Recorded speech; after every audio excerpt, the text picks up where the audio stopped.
Olá, estamos aqui de novo para a parte 2 do nosso vídeo, comentários sobre a prova bimestral.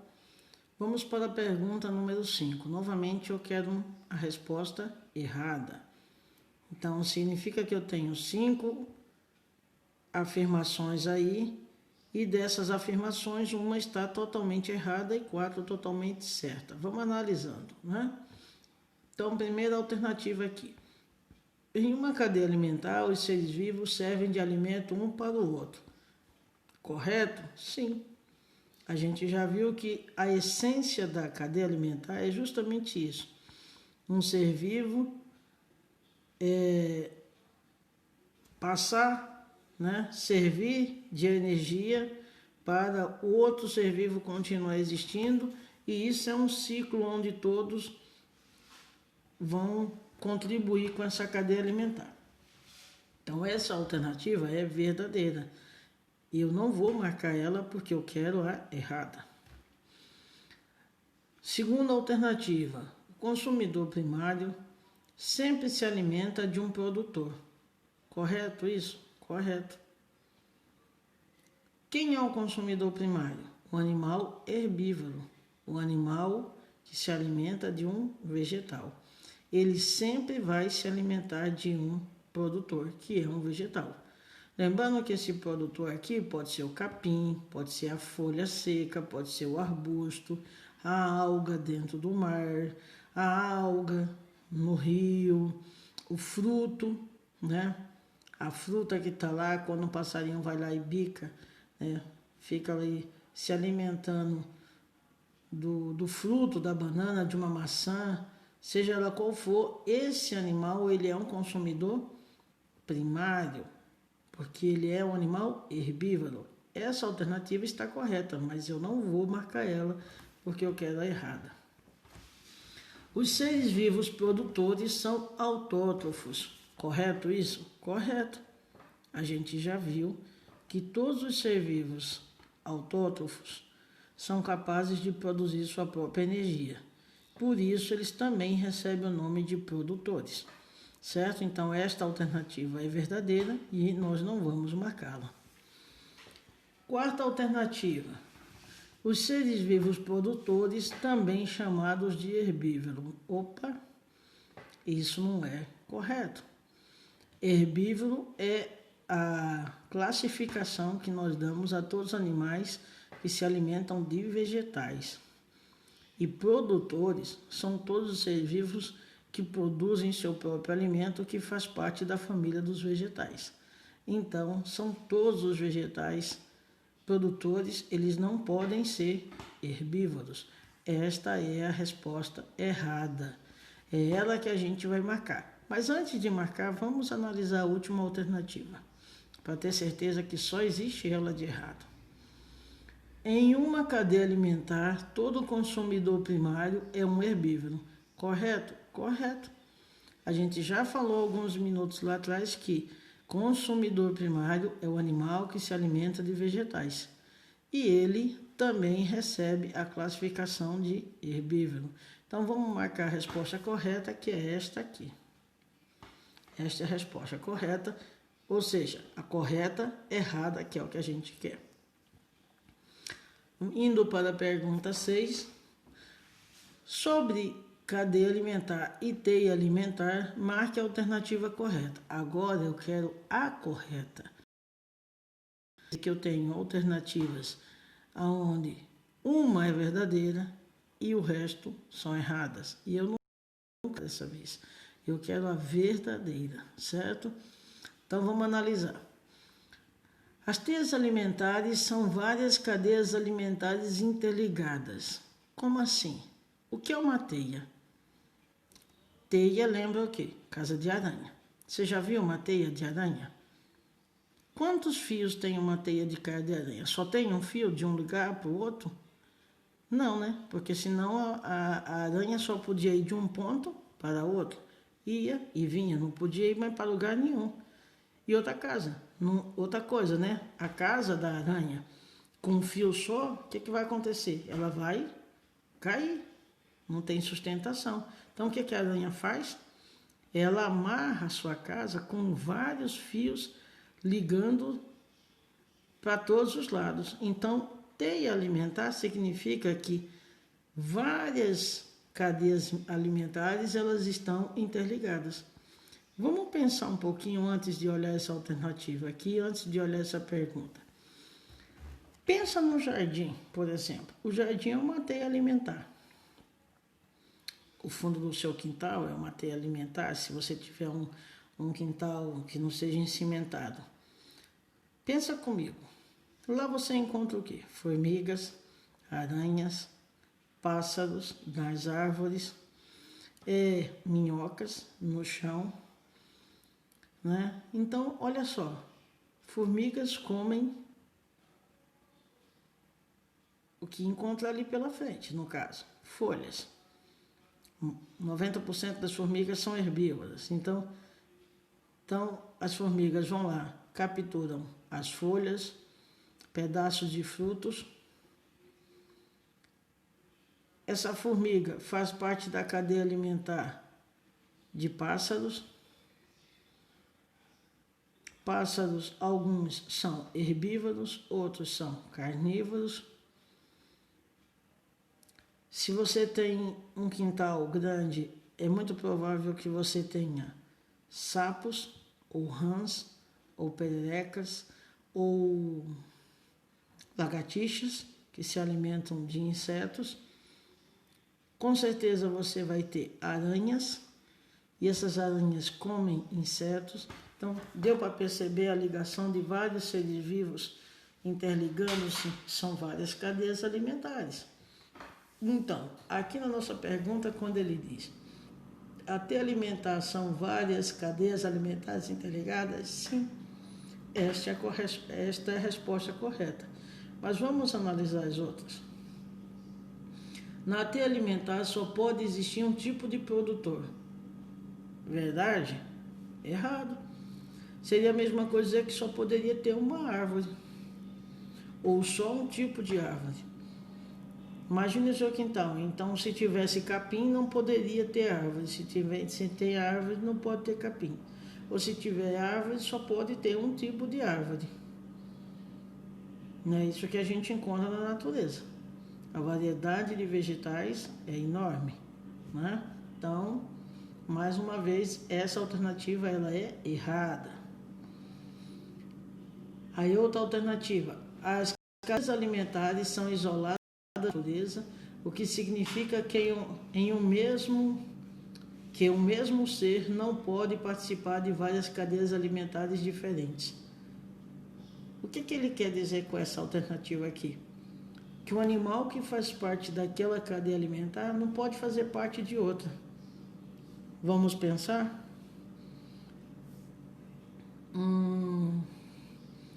O pássaro que frequenta a árvore da tua casa lá, se essa resposta fosse verdadeira, ele só poderia comer o fruto daquela árvore.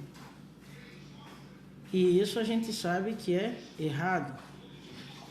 A gente sabe quantas vezes o pássaro ele viaja, né, de árvore em árvore, em árvore, em árvore. Então, essa resposta está errada. A outra alternativa seria de que até alimentar existe porque o mesmo ser vivo pode participar de várias cadeias alimentares, consumindo diferentes tipos de alimento, mas não pode servir de alimento para outro ser vivo de espécies de outros seres vivos. O que ele quer dizer aqui é que a cadeia alimentar existiria, o ser vivo poderia participar dela e de outras, porém ele não poderia servir de alimento para cadeias alimentares diferentes. Ou seja, nada a ver. Se um ser vivo ele pode participar de várias cadeias alimentares, ele pode servir de alimento para todas as cadeias alimentares que ele participar. Por exemplo, vamos dar um exemplo bem prático. Um inseto. Um inseto, ele, né, pode ali percorrer vários ambientes, está numa árvore, está em outra, está no solo, Ali são várias cadeias alimentares interligadas, mas separadas. E ele pode servir de alimento, servir de fonte de energia para qualquer um ser vivo dessa outra cadeia. Então, se ele está, vamos dizer aqui, na goiabeira, e depois ele está lá na bananeira, ele pode servir de alimento seja na goiabeira como seja na bananeira, né? Então, nada a ver. Um ser vivo, ele pode percorrer várias cadeias alimentares e quando ele está naquela cadeia alimentar, ele pode servir de alimento para ela. Então, essa alternativa é errada e a gente não vai marcar ela.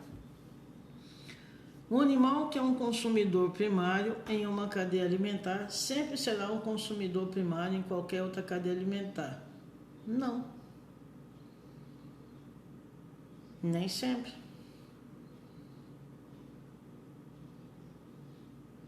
Então, ele pode ser primário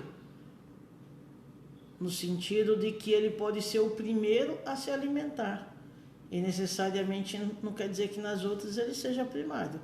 A resposta correta para essa pergunta é: as teias alimentares são várias cadeias alimentares interligadas. Vamos marcar a verdadeira? E vamos para a pergunta número 7. Atualmente o pulmão do mundo é... Vamos primeiro comentar. Chamamos de pulmão do mundo a região do planeta Terra onde existe uma alta concentração de vegetal e nesta localidade os vegetais concentrados ali, né, aquele conjunto de vegetais, eles fazem uma troca gasosa muito importante com a fotossíntese. Lembra que eu falei da fotossíntese? Na fotossíntese, o vegetal retira o gás carbônico da atmosfera, realiza a fotossíntese e devolve para a atmosfera o oxigênio. Então, os vegetais fazem esse trabalho de estar alimentando a nossa atmosfera com o oxigênio que os animais precisam para respirar. Qual região da nossa biosfera, do planeta, é considerado o pulmão do mundo? Por que é considerado então pulmão do mundo? Devido à quantidade de vegetais presentes naquela localidade. As algas marinhas? Não. Por quê? Porque as algas marinhas, elas estão numa profundidade até onde bate a luz solar. Profundidades muito maiores, onde a luz solar não atinge, não existe algas marinhas, certo? Então a gente não pode considerar as algas marinhas o pulmão do mundo. Não é essa a alternativa. A Amazônia, sim. A Amazônia é o pulmão do mundo, devido ser a maior região de floresta do mundo, com uma variedade, uma quantidade de vegetais nunca vista antes em outro local da Terra. Até porque em outros locais já existiram florestas como a região da Amazônia, porém, devido ao desmatamento para a construção das cidades, das vilas, eles perderam sua cobertura vegetal. E a nossa região da Amazônia, ela concentra essa variedade vegetal que recebe esse nome de pulmão do mundo. E aí vem plantas terrestres? Resposta que não tem nada a ver, porque ele quer saber a região.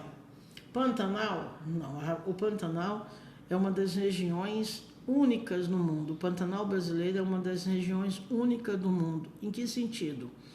Vegetação, fauna, clima, só existe lá. Mas lá nós não temos uma concentração de vegetal que permita dizer que nós somos o pulmão do mundo. Então não é o Pantanal. Floresta tropical? Também não. Talvez se fosse há 400 anos atrás, muito antes de Pedro Álvares Cabral chegar aqui, poderia ser que a concorresse com a nossa mata, com a nossa floresta, né? A floresta amazônica, por esse título aí de pulmão do mundo. Mas com o grande desmatamento que as florestas tropicais sofreram nos séculos e séculos, o que sobrou da floresta tropical é tão pouco, que a gente não pode dizer que as florestas tropicais é o pulmão do mundo. Então a resposta correta é a Amazônia. Tá aí nossa marcaçãozinha. Pergunta número 8. Marque a alternativa marque a alternativa que apresenta informações corretas, ou seja, a verdadeira sobre a fotossíntese. E aqui nós estamos vendo aqui uma fotozinha da fotossíntese. Vamos fazer uma análise disso, né? Então nós estamos vendo aqui uma rosinha, deve ser o quê? Um girassol, né? Um girassol. Então, esse girassolzinho aí está mostrando suas raízes. As raízes, né, estão capturando a água e os sais minerais. Essa água e os sais minerais vai subir pelo seu caule até chegar onde? Nas pétalas? Não, nas folhas. A fotossíntese ela ocorre nas folhas. Olha para onde as setas do sol estão apontando, para as folhas. Então, as folhas também capturam o gás carbônico da atmosfera, retira o gás carbônico e lá dentro da folha tem uma substânciazinha chamada de clorofila, por isso que as folhas são verdes, na grande maioria das folhas são verdes, e aí junta água, sais minerais, clorofila e o ativador da fotossíntese, que é a luminosidade, que é a luz solar. Tudo isso junto, luz solar, clorofila, água e sais minerais e gás carbônico, tudo isso dentro das folhas ocorre uma transformação química que nós chamamos de fotossíntese, certo? O resultado dessa fotossíntese é um produto chamado de glicose, que é o açúcar. Glicose é um açúcar. E todos os açúcares são fontes de energia. Serve essa fonte de energia para o vegetal crescer, desenvolver, passar por processos de transformações, que é troca de folhas, produção de frutos, desenvolvimento das sementes. Por isso que quando você come uma fruta e ela está docinha, de onde vem esse doce da fruta? Vem da glicose que aconteceu na fotossíntese, e uma parte disso foi destinada ao fruto, certo? E outra consequência da nossa fotossíntese é o gás oxigênio, que a gente está vendo lá na outra folhinha. Veja que lá na outra folhinha tem umas setinhas para cima, em azul. Essa setinha está dizendo que entra dióxido de carbono, ou seja, gás carbônico, e depois da fotossíntese a planta libera oxigênio para a atmosfera. Agora vamos ver qual alternativa é a correta que ele quer. No processo da fotossíntese, os vegetais são capazes de utilizar a luz solar, a água, o gás carbônico da atmosfera e produzir açúcar e gás oxigênio. Correto? Correto. Mas vamos ver as outras alternativas para analisar se elas estão corretas ou erradas e não existir mais de uma resposta correta. As plantas aquáticas e as águas marinhas não fazem fotossíntese. Errado. Lembra que eu falei lá atrás, quarta ou quinta pergunta? As plantas, mesmo aquáticas, elas recebendo luminosidade solar que atravessa a água, elas vão realizar fotossíntese sim. Então essa alternativa está errada e a gente não vai marcar ela porque a gente quer a certa. Terceira condição, os seres clorofilados, quando aparece a expressão clorofilado, significa dizer que eles têm clorofila, ou seja, suas folhas são verdes. Os seres clorofilados